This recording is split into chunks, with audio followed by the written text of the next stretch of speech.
Marahil sa panahon ng Kuresma tayo ay nalulungkot dahil sa paggugunita natin sa pagpakasakit, pagkamatay ng ating Panginoon. Subalit alam natin na ito ay nagdulot ng kaligtasan, kagalakan at bagong buhay.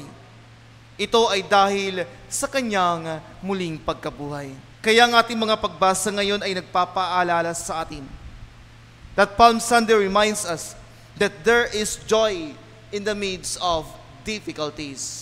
Alam niyo tayo mga Pilipino, ang Semana Santa ay napakalapit sa ating puso. Marahil ito ay dahil sa mga hapis, kalungkutan at kabiguan sa ating buhay. Minsan ang buhay natin ay puno ng drama, kaya ang bilis nating umiyak. Ang bilis nating magtampo. Pero alam natin na sa kabila ng ating paghihirap, mayroong pag-asa. Pag-asang makalaya o makaalpas. Naniniwala tayong mayroong bukang liwayway na naghihintay sa atin, ang liwanag ni Kristo. Kaya kahit anong hirap na mayroon tayo, mayroon pa rin kagalakan because we offer everything to God. Pangalawa, Palm Sunday offers us an encounter with our Lord. Mula nang tayo'y nabinyagan, our parents already offered us to God and to have an encounter with Him. Subalit ang ating pagtatagpo o pagsasalubong sa Panginoon ay may halong kataksilan. Ito ay dahil sa ating kasalanan. Kahit tayo ay nagsisimba, naglilingkod sa Diyos, tayo pa rin ay nagiging suwail at pinamumugaran ng galit, puot at inggit ang ating kalooban. Tayo ay nagtatampo dahil para bang hindi naririnig ng Diyos ang ating panalangin. And for this, we are reminded na sa buhay pananampalataya, dapat palaging tupdin, maging matapat sa kanyang nais at ibig sa atin. Pangatlo, Palm Sunday reminds us to put our trust in God.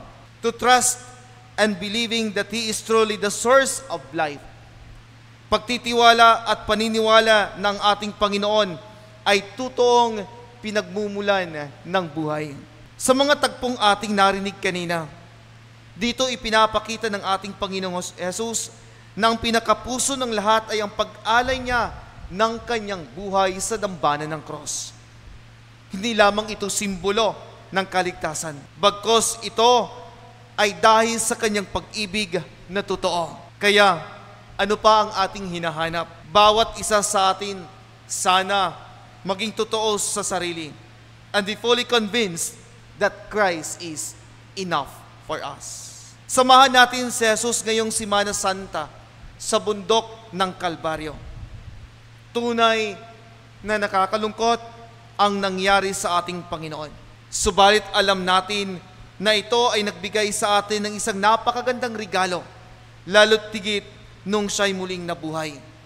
Ang regalo ng kaligtasan. And we know that it was the love of God that we are being saved and loved. Sa tulong ng ating inang si Maria, ang Mater Dolorosa, naway masundan natin ang ating Panginoon sa buong Semana Santa na may kababaang loob, pasasalamat at pag-ibig.